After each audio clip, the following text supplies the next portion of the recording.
Estos días, como saben, circula la noticia del ciervo zombie, el cual ya hice un video al respecto y pueden ir a ver ese video dando clic aquí en la esquina superior derecha. Y ese directo hizo que yo dijera, pero mira esas gráficas, papu. Es por eso que el día de hoy te traigo 10 enfermedades zombies de la vida real.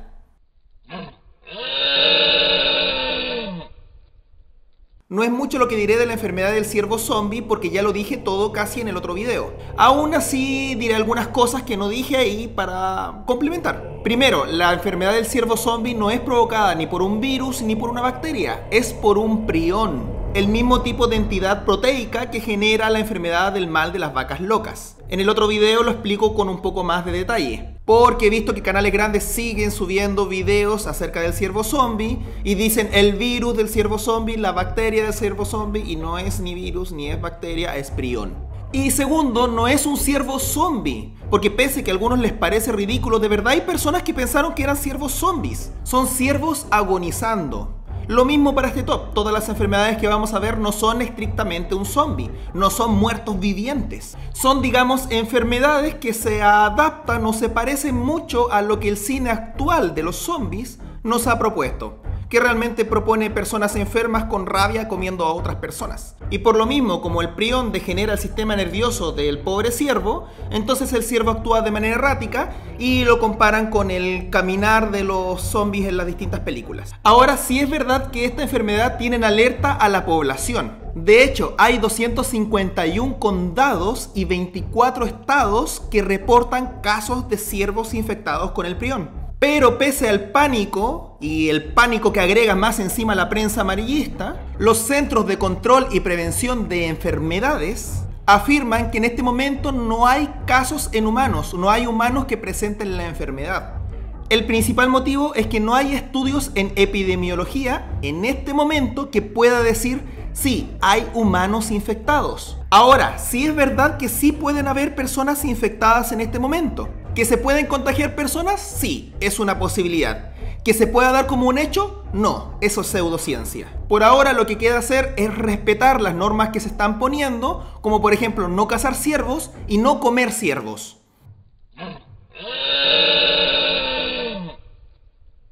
En el número 9 tenemos el Ophiocordyceps unilateralis, el cual es un hongo que afecta específicamente a las hormigas, o sea, un hongo parásito de hormigas. Y quizás el segundo más famoso en internet después del ciervo zombie. Pertenece a un grupo de hongos parásitos que son exclusivos de insectos. Quizás el O. unilateralis sea el más llamativo por la acción que genera sobre las hormigas, ya que una vez que infecta a una hormiga, la empieza a controlar para que ésta suba a la cima de una planta, muerda esa planta y una vez que está en la cima, la mata y libera sus esporas. Que es básicamente lo que hizo tu exnovia o novio con tu corazón. Parientes cercanos a estos hongos existen muchos y todos tienen nivel de control sobre el insecto de distinta forma. Como por ejemplo un hongo de estos que específicamente ataca a las larvas de cigarra. Ahora entiendes por qué el Pokémon Paras o Parasect en realidad es el hongo y no el individuo que está abajo. Los nematomorfos son un taxón que incluye 331 especies registradas. Todas son parásitos y todas controlan a su víctima. Su presencia en el agua normalmente es señal de contaminación, o sea, son indicadores biológicos. Y a partir de ellos nació la leyenda del pelo vivo o el cuero. Los campesinos de Argentina y Chile aseguran que en los pantanos vive una especie de manojo de pelos que agarra a los animales y se los lleva al pantano. Incluso hay videos en internet donde dicen encontré un pelo con vida.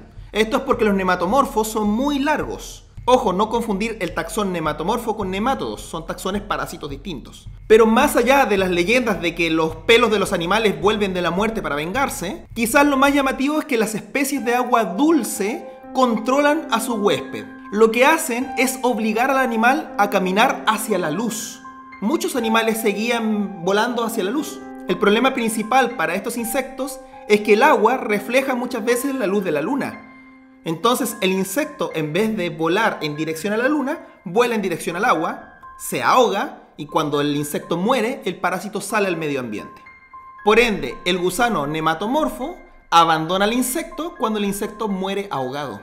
Por ende, estos videos de internet son claramente maltrato animal. Si bien el insecto ya está condenado por el parásito, el matar un insecto ahogándolo, solo para ver el parásito salir, es claramente un daño para el animal. No solamente lo haces agonizar, sino que lo obligas a morir antes del tiempo que correspondía. Y súmale que en tu afán de tirarle agua a todos los insectos que ves, no todos están infectados con el parásito, por ende matas muchos insectos.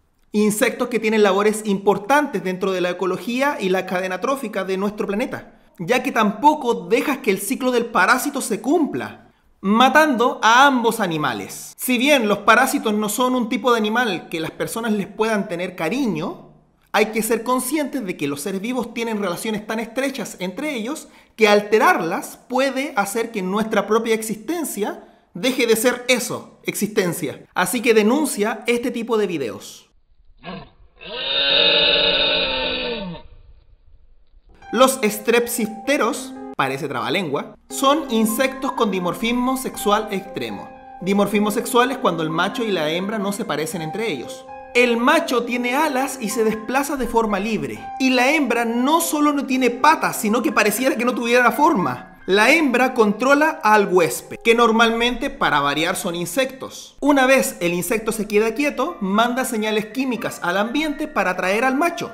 El macho se reproduce con la hembra dentro del insecto, el macho muere y la hembra sigue controlando al insecto. Una vez la hembra pone huevos, hace que el insecto camine hacia las flores y vomite sus huevos. Una vez pasa esto, viene otro insecto, se come esas flores con esos huevos y el ciclo vuelve a comenzar.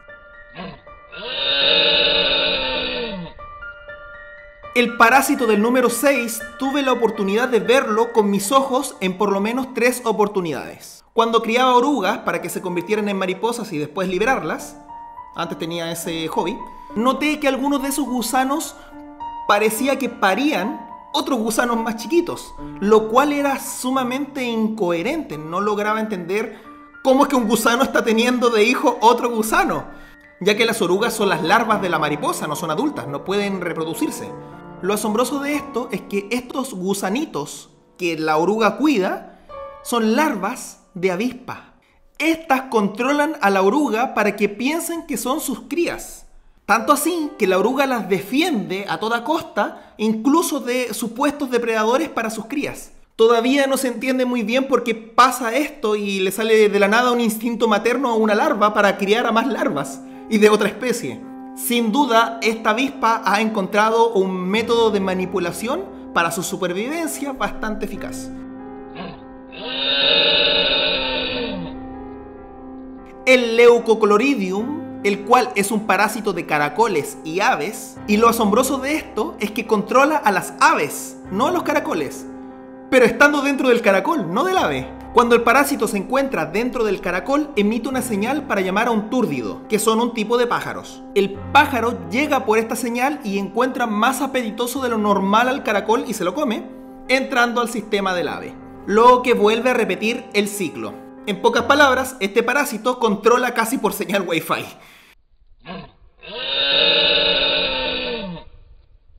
Si el parásito de la oruga del puesto 6 te pareció asombroso, pues te aviso que en este puesto el parásito es al revés. Es una mariposa. Se llama hormiguera de lunares. El parásito es específicamente su larva. Esta oruga se infiltra dentro de un hormiguero y en vez de lo que hemos visto en los puestos anteriores donde se controlaba a un individuo, esta oruga controla la colonia completa, haciéndose pasar por medio de feromonas como que fuera la reina. Entonces todas las hormigas de la colonia empiezan a trabajar para la oruga, la alimentan y la cuidan, de la misma forma que el cuco lo hace con otras aves.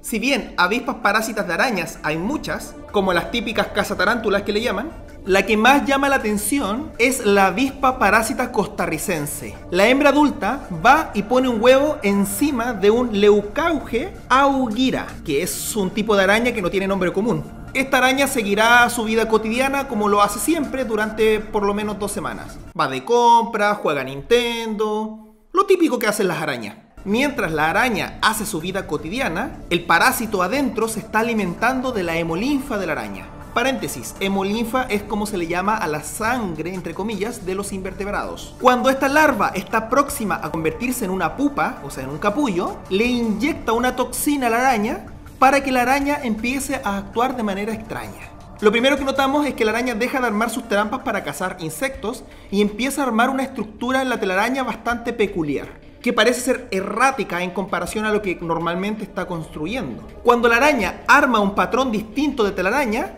nuevamente la larva manda una segunda señal para que la araña se ponga en el medio de esa estructura. Cuando la araña está ahí, inyecta un veneno y la mata. Se la come y usa esa telaraña para armar su capullo. Luego de ese capullo sale una larva adulta que va a buscar nuevamente una araña, la va a infectar para que vuelva a pasar eso. La duela pequeña del hígado, o gusarapo chico también como le llaman, es un parásito que comienza su ciclo en las heces de bóvidos, llámese ovejas, corderos, vacas, toros.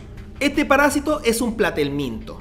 ¿Qué quiere decir eso? Que son gusanos planos y parientes a nivel de filo junto con la lombriz solitaria. Los huevos en las heces de toros, vacas, ovejas o corderos son consumidas por caracoles. Estos caracoles ingresan la larva dentro del organismo y esta larva empieza a pasar por varias transformaciones, varios estadios. Primero se llama miracidio, después esporocisto y finalmente cercaria. Sí, es como las transformaciones de Dragon Ball. El parásito se va volviendo fuerte a medida que va optando por su siguiente forma. Las cercarias, nombre del último estadio que mencioné, que estaría dentro del caracol, salen al medio ambiente por medio de la baba del caracol. Esta baba de caracol con cercarias de este parásito es consumido por una hormiga, donde el parásito, una vez dentro de la hormiga, se vuelve a transformar, esta vez en metacercaria. Lo interesante y zombie de la situación comienza aquí. La metacercaria manipula a la hormiga para que abandone a su colonia. Luego la obliga a llegar a una planta, normalmente pasto.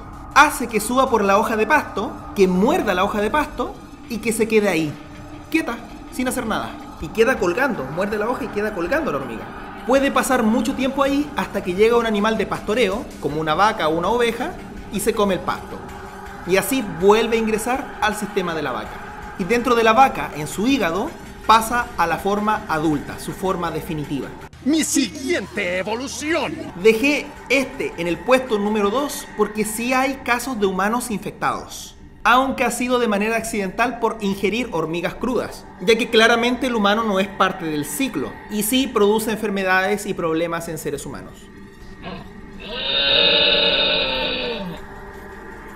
Ya hasta el puesto número 2 mencionamos la primera infección zombie en seres humanos. Por ende, el puesto número 1 ya empezamos directamente con el ser humano.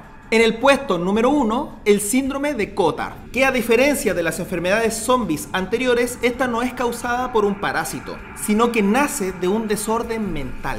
El paciente que tiene el síndrome de Cotard pensará que está muerto o está a punto de morir. Incluso va a pensar que sus órganos se pudren por dentro y en muchos casos piensan que son zombies. Incluso algunos piensan que son inmortales, ya que ya murieron. Uno de los casos más polémicos y un caso bastante actual, porque el síndrome de Cotard no es algo muy común en la sociedad, fue el de Richard Chase, apodado como el vampiro de Sacramento. Sufría de esta enfermedad y empezó a asesinar y a comer animales crudos. Él pensaba que su corazón constantemente dejaba de latir. Entonces, al comer, según él, carne cruda de animales que él mismo asesinaba, podía volver a hacer que su corazón latiera. Según él, sentía como sus órganos se podrían por dentro. Incluso aseguraba que le habían robado una arteria. Y también pensaba que los huesos de su cráneo se iban separando por un efecto post-mortem. Tanto así que se rapó la cabeza para poder ver el proceso de separación de los huesos que según él estaba pasando en su cuerpo. Más tarde fue condenado por matar y comer a 6 personas. Era tanto que sus compañeros de la cárcel le tenían miedo. Sin duda, el síndrome de Cotard es un verdadero zombie de la vida real. Y en el puesto número 0, y a modo de bonus, pongo a la toxoplasmosis.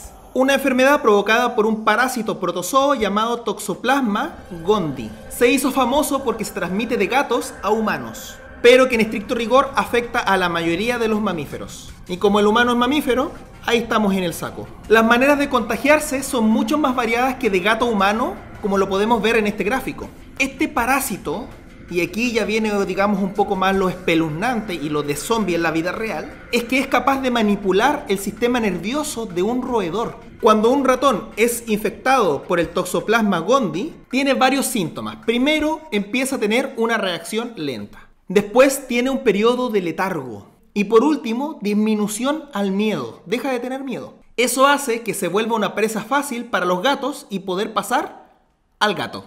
Si esto te parece espeluznante, nuevos estudios han demostrado que los síntomas en humanos son los mismos. Si una persona está infectada por el Toxoplasma gondii, empieza a tener síntomas mentales graves, severos, que pueden ir hasta incluso como esquizofrenia.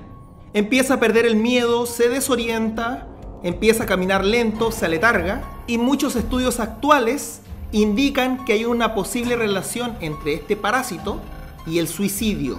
Si es que eres una persona morbosa y le gustan estos temas y querías saber si existía un parásito que fuera capaz de controlar a los humanos y llevarlos al suicidio, pues el Toxoplasma gondii, que genera la enfermedad llamada toxoplasmosis, es para ti.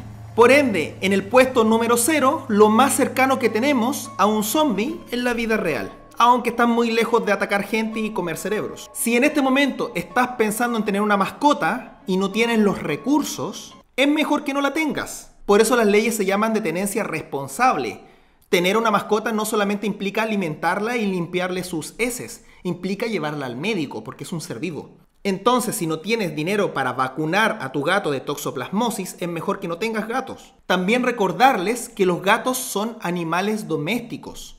Si vas a adoptar un gato, que sea por compañía, no para tirarlo afuera para que te coma los ratones. Ya que los gatos de techo, que es la manera vulgar en que se le llama a los gatos que viven fuera de la casa, no solo se les reduce su esperanza de vida, o sea que te quedas sin gato mucho antes, sino que el gato, al estar expuesto a diversos estímulos como lo pueden ser roedores, se exponen a patógenos como el Toxoplasma gondii que ni tu gato ni tu familia quieren. Por ende, la mayoría de estas enfermedades parten por la prevención. Vacuna a tu gato, no lo dejes afuera, mantiénelo dentro de tu casa y no comas ciervos ni andes matando ciervo por lo del ciervo zombie. Si el video te asustó, me da lo mismo si le das me gusta o no. Simplemente quiero decir que recuerdes que es más probable que te atropelle un automóvil a que te ocurra alguna de estas enfermedades. Si no, es cosa de ver las estadísticas por accidentes de tránsito versus las estadísticas de estas enfermedades. Pero igual de todas maneras me ayudarías dándole me gusta y compartiéndolo por tus redes. Me puedes apoyar en mi Patreon, así como por mis otras redes para recibir donaciones, y así me ayudas a seguir haciendo videos como este. Si no, compártelos con medio mundo para que se suscriban. Soy Wikiseba y este es el lugar donde el conocimiento rompe la realidad. Adiós, Wikisapiens.